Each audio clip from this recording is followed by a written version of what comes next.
Hi everyone, Chillax here and welcome back to another Anchor Panic video. So in today's video we will be going over my personal updated PVE rankings tier list for global version 1.8. And I want to give a huge shout out to Kwa Sensei for helping proofread my tier list in order for it to be as accurate as possible.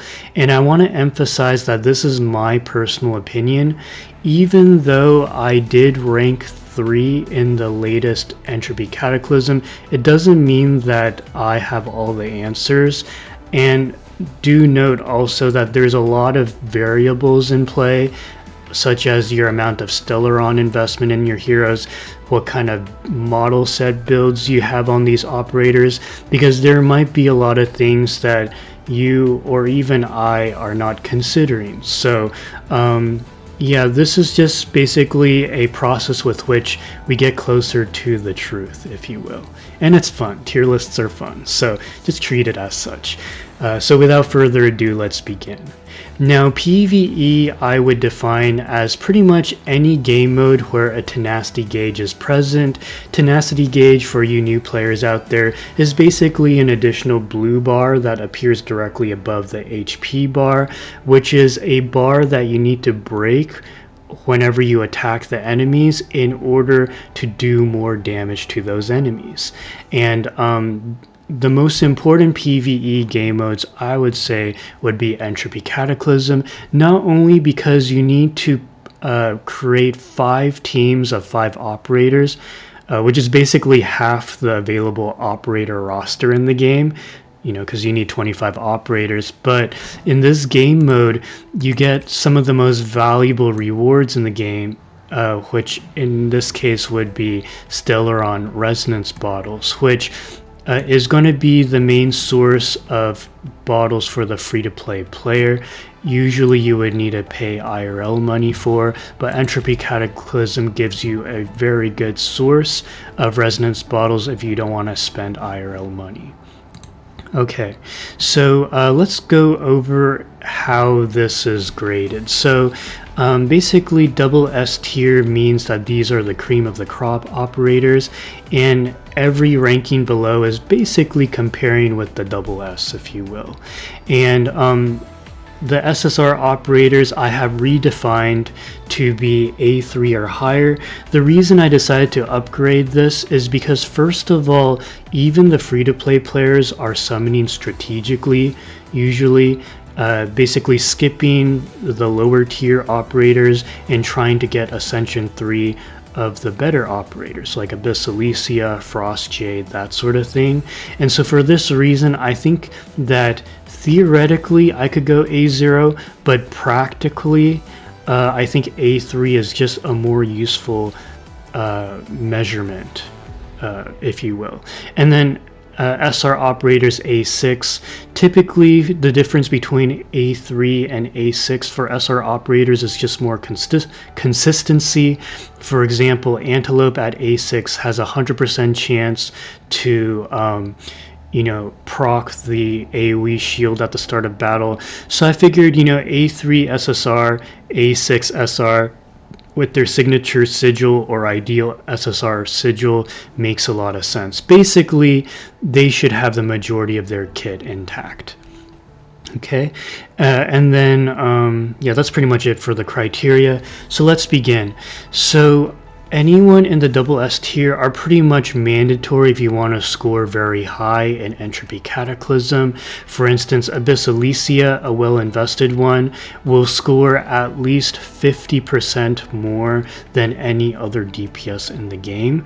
And so that's why she is in her lonesome in the double S striker role.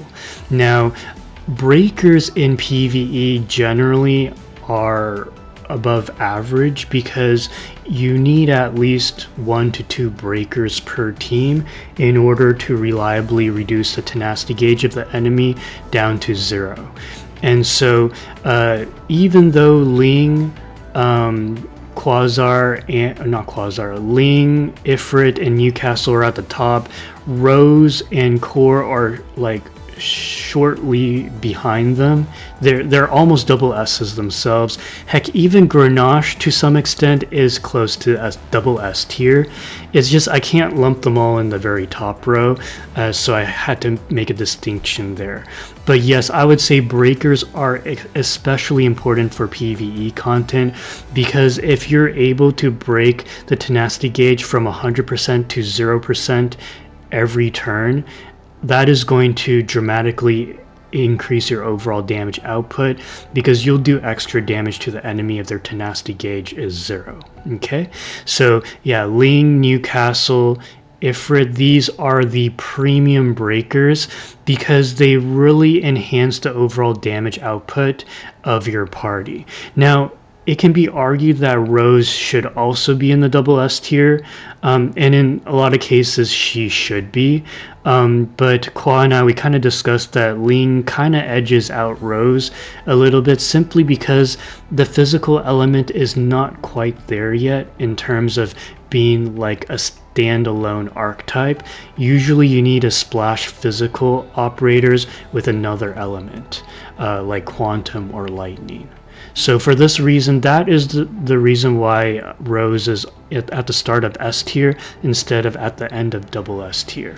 But yeah, it's kind of Lightning and Quantum supremacy right now for Entropy Cataclysm. Just to highlight this point, I would like to direct your attention to my results from the previous Entropy Cataclysm. I want to emphasize a couple things here. So like I mentioned in the tier list, Tia is going to be a very high damage dealer in the S tier for the striker role, but if I was to fast forward to, say, Abyss Alicia, she ends up scoring 1.29 mil at minimum, and with more investment she can blast up to 1.8 mil, which is almost double what Tia is able to score. It's like 50% more, and Tia, by the way, is the second highest damage output operator. If we look at other operators like Alice and Carnissa, their DPS output is notably less, and this is with roughly equal investment. This is before I Stellaroned my Abyss Alicia, and this is after I Stellaroned my Abyss Alicia. And actually, my Abyss Alicia wasn't even fully Stellaroned yet. I only Stellaroned the left side at the time of this recording. So for this upcoming Entropy Cataclysm video, you'll probably see my Abyss Alicia score over 2 mil, because I did Stellaron my Abyss Alicia even more after this snapshot. So results don't lie, right? You see the difference. 1.7 mil is a little bit more than 1.2 mil, okay? So this is, I'm going by results here, not by how you feel. Okay, and then with regards to breakers, yes, they end up doing less damage, but they still score quite a bit. Note that my Newcastle, my Ifrit are scoring about the same as my Carnissa, but they are also breaking the enemy as well as providing quantum damage boost, as well as energy burst boost, crit damage boost, etc. by these two breakers respectively. Yeah, so these are dealing damage and utility, so I want to emphasize that. Yeah, and then when we go to the other elemental archetypes, you'll notice that the overall damage output drops a bit. So as an example, lightning operators as a whole combined can score about 3.5 mil-ish. Quantum as a whole can score about 2.5 to 3 mil-ish, depending on investment. And then when you go to like ice or physical, the damage output is notably less. Although I do have to say that towards the end I was able to get my ice operators to score 2 mil, but that was kind of the ceiling, 2 to 2.1 mil. And the physical archetype, unfortunately, physical doesn't have a lot of great operators besides Rose and Raven. The other physical operators, they tend to be more they're more PvP operators where you're dealing with entire mobs. Yeah, so, and Raven's like the only dedicated single target physical operator, and but I only have her A0 at the time of this recording, so I can't really show you what she would normally do at A3. But as you can see here, an A0 Raven outscored an A3 Yen with her signature sigil. So yeah, just a lot of factors to take into account. But anyways, going back to the tier list here, I do have to say that regardless, when it comes to supports, Turn and Echo are definitely cream of the crop. These are operators that provide a bunch of offensive buffs to your entire party. Not to mention, Echo has the ability to delay the enemy's energy burst, as well as provide some passive healing for your allies. And Lang Zhao is noteworthy. I know Xian tier lists, they tend to rank her much too low in PvE, but they forget that Lang Zhao, she's able to break the tenacity gauge as much as Ifrit when she lands her freeze, and her freeze also delays the enemy's energy burst by 1 turn, and she can do it twice in the case of Entropy Cataclysm, which is 6 rounds, right? So the enemy ends up energy bursting against you only twice as opposed to 3 times, which can allow you to run a greedier team comp because you're not as worried about survival. Not to mention, Lang Zhao can also reduce the enemy's ice resistance when she freezes the target. So that's why I rate Lang Zhao so highly.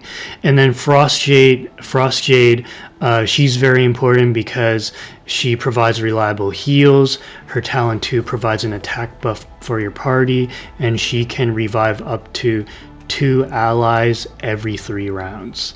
And then Strain is double S tier as well, because when you equip her with a 4-piece, I can actually show you the set. When you equip your Strain with this set right here, 4-piece Raging Wave, 2-piece attack boost, which specifically have base attack and attack, you're able to provide and also maxed out base attack as well as attack, as well as a signature sigil that provides a lot of base attack as well as even more attack. You're able to provide ginormous amounts of attack stat buffs to your allies thanks to the thanks to the adrenaline, which is a buff that, if I can find it, yes, increases the target's attack by 30% of Strain's attack. And this is probably one of the biggest attack buffs that you can apply to your allies. And if you have her A6, she applies even more. I think she applies like an extra 9% times 5, 45% attack buff. Yeah, which her attack is 4k here, but with everything I have equipped, her calculated attack is even more than this. So yeah, Strain is very powerful in PvE content. And then just kind of wrapping things up with the second row here. So Tia, Alice, and Carnissa, I do agree with Qua that these are kind of more situational DPSs whose damage might increase or decrease based on the positioning of the enemies, as well as whether they are a solo enemy or they have mobs accompanying them, that sort of thing. Because Carnissa, for instance, she doesn't go on a rampage if it's just one boss, like is the case for Entropy Cataclysm. And Tia's damage output tends to increase the more the enemy attacks. So obviously if there's more enemies attacking, Tia gets more follow-up attacks off. And in a solo situation, Alice tends to shine the most because she has very high single target damage output. And then Rose and Core, these are also very premium breakers, because Rose is able to reduce the tenacity gauge of the enemies multiple times per turn while being able to do as much damage as a traditional DPS like Karanissa or say like Alice as an example. Core is noteworthy because on a dedicated ice team in combination with Ukali is able to apply a 36% ice resistance reduction on the enemy for 2 turns via her energy burst, which can really enhance the overall damage output of ice operators like Ukali and Lang Zhao. I mean, Ukali's damage output skyrockets from like 500k traditionally to like almost 750, almost 800k. So Core is very instrumental in that. And then Dayling is an excellent support who is able to enhance the attack as well as defense of your operators that are surrounding her. And that makes her a very universal operator who can actually make it so that you don't even need a defender on your team. And by the way, you'll probably notice, and I have to thank Claw Sensei for pointing this out, is that generally for PvE content, you don't, notably Entropy Cataclysm and to some extent Union Siege, you don't really need defenders because you can equip a 4-piece block chance, 2-piece HP on any support, and they can be tanky enough to essentially be your defender at that position. So for this reason, you know, Flicker and Thunderrock, even though they are very useful, they're not as necessary for really like built accounts like mines. Yeah, but for the average player, you might still need to run a Thunderrock or a Flicker if you need to survive. And the same story applies to Lilira and Centauria, because Lilira is generally not even run nowadays in Entropy Cataclysm for really high ranking players, because Lilira doesn't offer any offensive utility and survival is generally not an issue for us. Centauria, we might opt to run her because of her attack buff. So actually Lilira might be ranked slightly less than Centauria even at A3. And then for the rest of these operators here, Ukali and Dwalin and Raven and Grenache, Quasar, Antelope, these are all operators that likely will need to be in your Entropy Cataclysm team, not only because they do decent amounts of damage themselves, but also because there's not enough operators in the game to fill the entire 25 operators needed for Entropy Cataclysm. Because mind you, at the time of this recording, there's 51 operators in the game, and you need 25 operators for Entropy Cataclysm. So for this reason, you'll probably end up running everyone in the A tier as well if you own them. However, these are all very good operators that are a cut above the rest in B and C tier, because like Ukali, for instance, does a higher than average amount of damage output. Same with Dwalin, same with Raven when it comes to single target damage. And then Grenache is very useful because not only is she a breaker, but she also gives everyone lifesteal, which can improve your survivability, especially against bosses that do reflect damage. And then Quasar is very good because she can take damage on behalf of other allies, heal herself, and also provide a bit of crit buffs to your party, although it's not a whole lot. And Antelope is a very reliable tank who can provide an AoE shield at the start of the battle, and her shields also heal when they are broken, so very useful there. Everyone B tier and lower, these are operators that actually excel more in either a multi-target situation, or they just don't do as much damage or provide as much utility as the operators in A tier or higher. And I do want to speak on Crag in particular. Crag is really more of a PvP unit. Unfortunately, because she's a support, So she doesn't really provide as much utility as say like a breaker would. She provides a little bit of offensive buffs, but I think more of her buffs are defensive in nature, which is not as much of a necessity in PvE content. Yes, however, I can see a scenario where you would run Dwalin, Crag, and even Dawn in your 5th and final Entropy Cataclysm team. Yes.